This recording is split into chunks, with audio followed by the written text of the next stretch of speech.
this is Kelly of Kelbell Studio, back at you with another paper dress video, which is part of the Paper Couture paper wardrobe project of one dress a month, although I'm a little behind because this is September. The dress is September, not the month. So I'm going to show you how to put together this lovely dress, plus there is a little challenge as far as the skirt goes, so when we get later on in the video I will tell you all about that. So get ready to make this. So what you're going to need to put this project together is you're going to need to download a template, and I'll leave a link in this video as well as in the description where you can go download this template from my blog.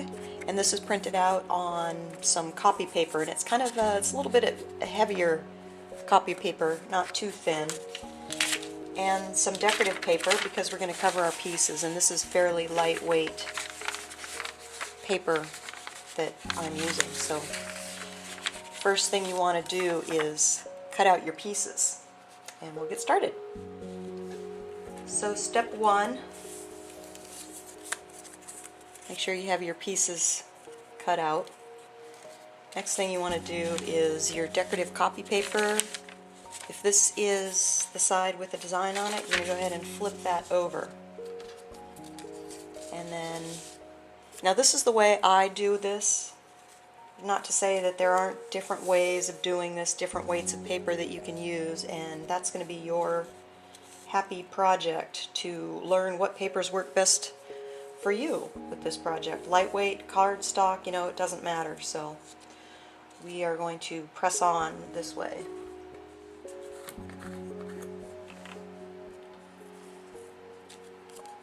So I'm going to cover one side of each of my pieces with glue.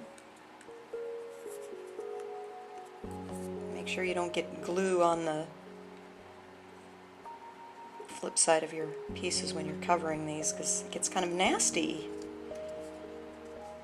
Doesn't make for a very pretty finished piece.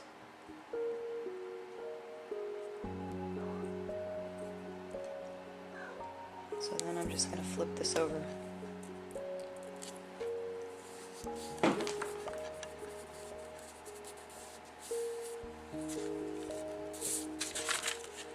Like that. So I'm going to do the same thing with the other piece, and then I'm going to cut them out. Now how I like to cut these out is I like to use an X-Acto blade, and the key to really good clean cuts is a sharp blade. So because the paper is so thin, it's going to be very easy to cut these, so you just want to do this very, very carefully and take it slowly. Now that I have one side of all of my pieces covered, I'm going to do something a little different. We're going to take the front, and the front is a little different from the back. The back's got a higher neck. So we're going to take the front, we'll set the other pieces aside for now, and we're going to apply glue on this side and put it on the wrong side of our decorative paper like normal, but you want to leave enough extra space because we're going to cut some extra paper on the sides. We're actually going to leave extra paper here. Actually, let me get this out of the way. Here and here and up here and here. So any place that you would have that you would want to leave a hole, like for the arms and the neck and the bottom piece down here, you'll go ahead and cut out. But I'll show you what I mean by this. So just go ahead and apply your glue and then put it face down on your decorative paper, and we'll go from there. Here is what we ultimately have once we get this cut out. So we've got our little tabs up here and in the side. And to make this easier to fold over, I want to go ahead and cut tabs in this.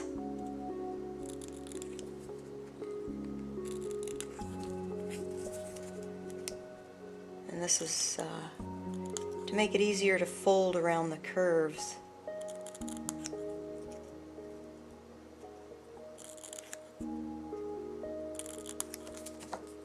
So,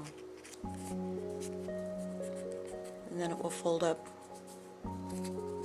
quite nicely. So we can go ahead and fold those over, following the contour of our little shirt.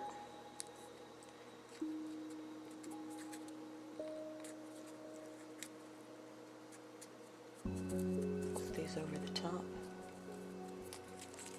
And then how we're going to do this is we're going to take the back piece, and we want to, the covered side we're going to flip over. So the covered side is going to be face down on top of the covered side of our front piece like this. And then you're going to take and glue the tabs to this back piece. So I'm just going to do this very carefully.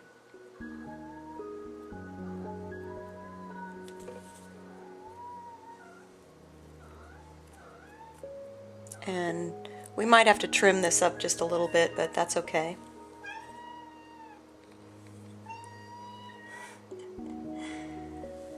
Oh, my kitties. I love kitties. Who doesn't love kitties?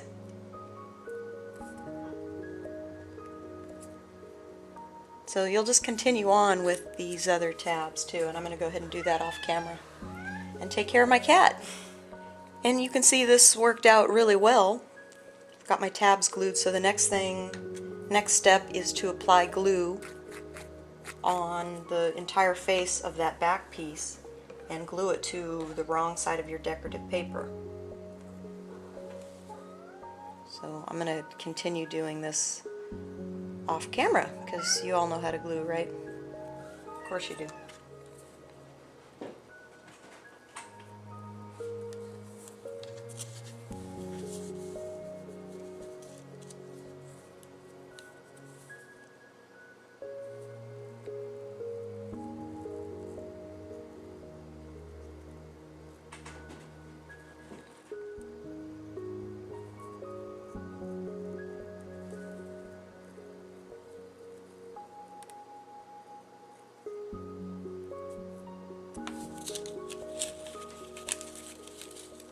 Ah, voila! Isn't that beautiful? So now we can get a bone folder and we can separate this a little bit. Give it a little shape and form. Round it so that we can hang it up on our hanger.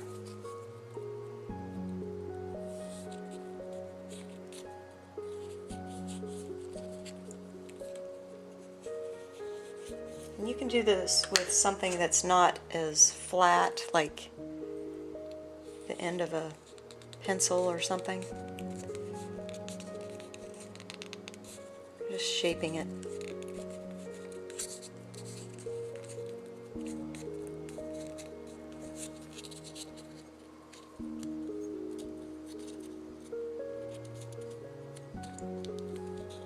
So, how cute is this?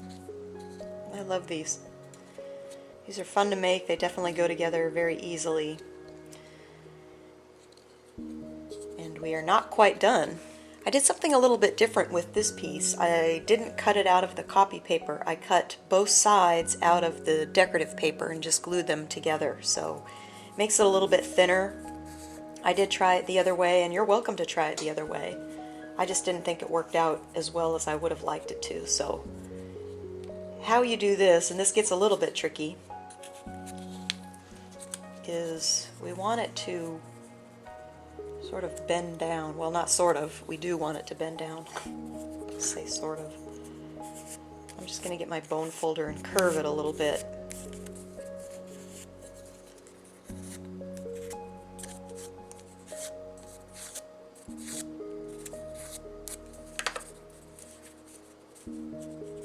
And we want these 2 points to meet in the center. So, and you're just going to be playing around with this until you get it how you want it. And then basically the back part of this back part should line up with the edge. and then you can play around with placement once you get that lined up.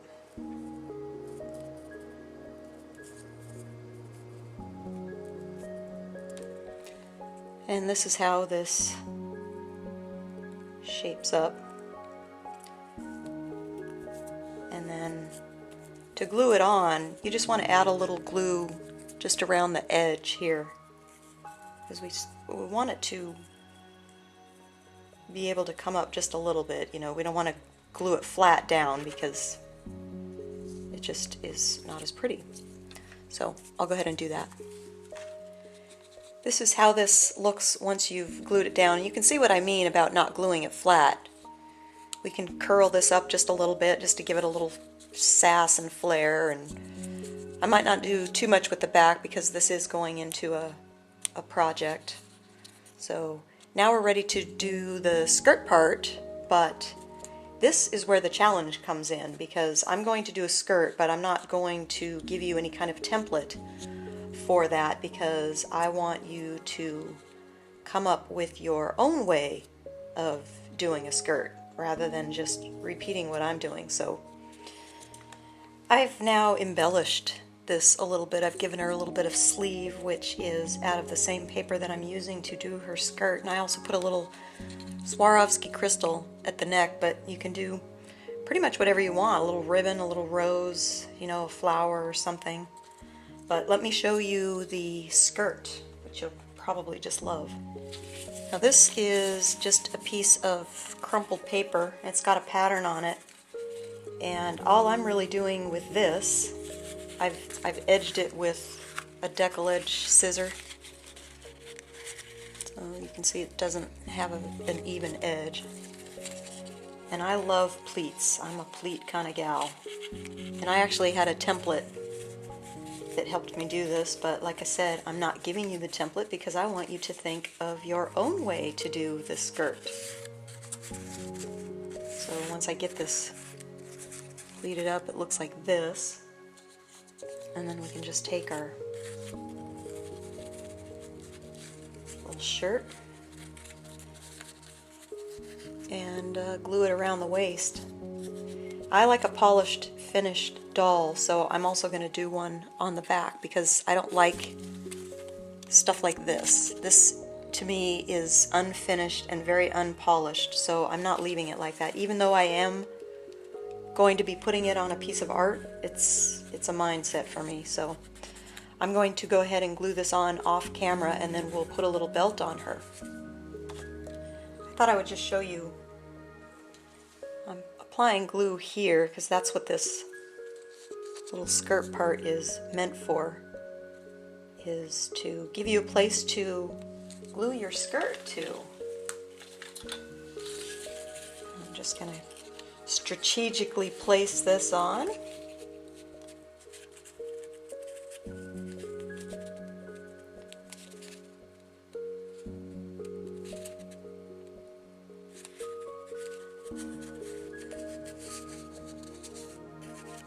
And I've got my front part glued on already. So this is how our little Miss September looks with all of her skirts glued on. And I've gone ahead and finished her up with a little belt in the middle. And to do that, I took a piece of satin ribbon. This was a little thicker than what I wanted, and the 1/8 of an inch ribbon was too thin. So you can just fold it over and follow the contour of your dress and go ahead and glue that into place.